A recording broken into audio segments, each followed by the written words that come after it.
From diabolical love philosophies to full-blown marriage trafficking and an obsession with death, the Middle Ages took romance to places you wouldn't believe. It turns out the era that gave us chivalry and fairy tales also gave us stalking, gaslighting, and psychological torture disguised as love. Well, hold on to your medieval helmets, because medieval love was more like nails on a chalkboard than violins in the orchestra pit. Wait, no, sorry, that's not how it went down in medieval times.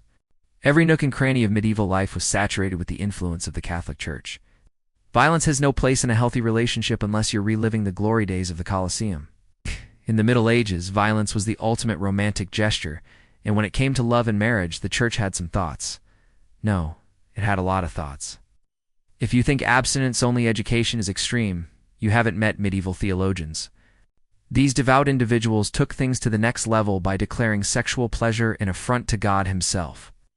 In medieval times, sex wasn't just frowned upon, it was actively demonized. The Church's twisted theology turned basic human desire into a doorway to damnation. According to their beliefs, the only acceptable reason for intimacy was procreation. Anything done for mere earthly pleasure was a direct line to hell. This warped perspective permeated every aspect of medieval marriage. Husbands and wives were encouraged to view sex as a necessary evil, akin to taking medicine. The emphasis was on completing the task as quickly and clinically as possible. The medieval version of getting it over with was so devoid of romance, it's hard to imagine anything less sexy. But wait, it gets worse. Medieval theologians argued that sexual desire itself was the devil's way of corrupting humans. The mere presence of libido was seen as evidence of the fall of man. According to this logic, humans were innately sinful creatures, and sex was the ultimate temptation. The solution? You guessed it, lots and lots of prayer. Men were advised to pray for relief from their base desires, while women were told to pray for God's help in enduring the experience of intercourse.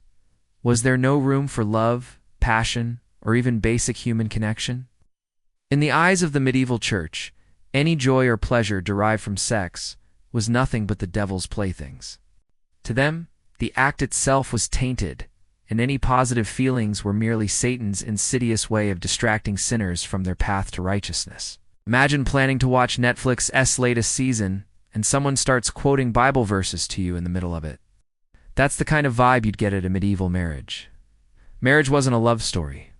It was a boardroom negotiation, a real estate transaction, a cattle call. It was all about money, land, and power. If you thought arranged marriages were crazy now, just wait. You haven't met the medieval matchmakers. Forget Tinder or Hinge. The medieval dating scene was like trying to navigate Facebook groups while blindfolded. Parents started scouting potential spouses for their kids at the tender age of 7. Yes, 7. That's younger than most kids are allowed to vote. Drive or consume caffeine. Childhood sweethearts. Please. Medieval childhood sweethearts were more likely to be exchanging contracts than roses. Marriage negotiations could take months or even years. There were contract drafts, counteroffers, inspections of family crests, and full-on marriage negotiations. It was more complex than landing a multi-million-dollar corporate merger. Once the deal was struck, it wasn't like you could just back out because of buyer's remorse. Breaking off an engagement could result in hefty fines or even violence. Now that's what I call commitment issues. The whole situation was so cutthroat that medieval wives often found themselves with more legal rights than their male counterparts. After all, they were coming to the relationship with something valuable to offer. The bride's family was expected to pay a dowry, which was a sum of money or property given to the groom or his family. It was basically medieval currency. A woman's dowry could account for a significant portion of her family's wealth. Marrying off a daughter was more than a family affair. It was a financial event. Trust me, nobody was getting hitched without their accountant present. Love wasn't the main ingredient in medieval matrimony. It was a side dish, if that. The recipe called for a generous helping of economics, a dash of politics, and a sprinkle of familial obligation. And if anyone dared to add a pinch of passion, they'd probably be banished from the kitchen. So if you think modern dating is a minefield, try going back to medieval times. At least you don't have to worry about signing a contract at the altar. The medieval era wasn't just a time of knights and castles. It was also the birthplace of a bizarre love cult known as courtly love. Think of it as the Hogwarts of heartache. Picture this. A knight is head over heels in love with a married noblewoman, But instead of doing the sensible thing like, oh, I don't know, pursuing someone available, he decides to devote his entire existence to pining after her. That's right. He becomes a professional sufferer. Courtly love held that true love meant never getting what you wanted. The more unrequited, the better. In fact, receiving anything remotely resembling affection from his beloved would be seen as a disturbance to the knight's pure devotion. This bizarre doctrine was spread around by wandering minstrels and poets who made pilgrimages to the homes of wealthy nobles. If you thought your crush was cute, you've never met a medieval minstrel. They were basically the One Direction of the 12th century. Their balding epidemic notwithstanding, medieval minstrels sang songs and composed poems celebrating the agony of the hopeless romantic. And it wasn't just a hobby, it was a lifestyle choice. Troubadours would write about how their love was so deep it caused them physical pain, leaving their very survival in doubt. Can you imagine a modern-day Taylor Swift song, more like Taylor Slows and Fades? These ballads of anguish romanticized a world of lost love and unrequited longing, making misery the highest form of flattery. And these songs weren't for lonely teenagers. The biggest fans of courtly love were usually adults who had failed to find a suitable match by a certain age. You know those people who always bring a box of chocolates to a party even though they hate chocolate? Yeah, they were the medieval equivalent of those folks.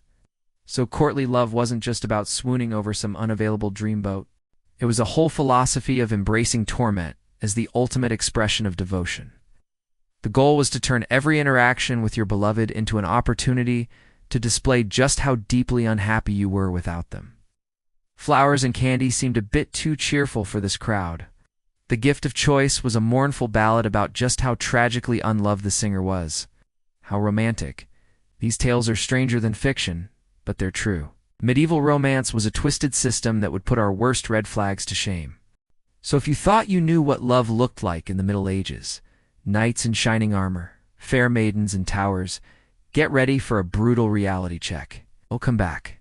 Here's what medieval romance was really like. And remember, if you enjoy these messed up historical tales, subscribe for more. The art of suffering. When you think of medieval romance, you might picture sweet serenades under balconies, bouquets of roses, and passionate declarations of eternal devotion. Marriage is business transaction. Ah, marriage, the beautiful joining of two people in love, the union of hearts and souls. The church's war on pleasure. The medieval church was like the kid who brought his religion to school, or like literally to school. It was everywhere. Violence as romantic gesture. Let's just get one thing straight.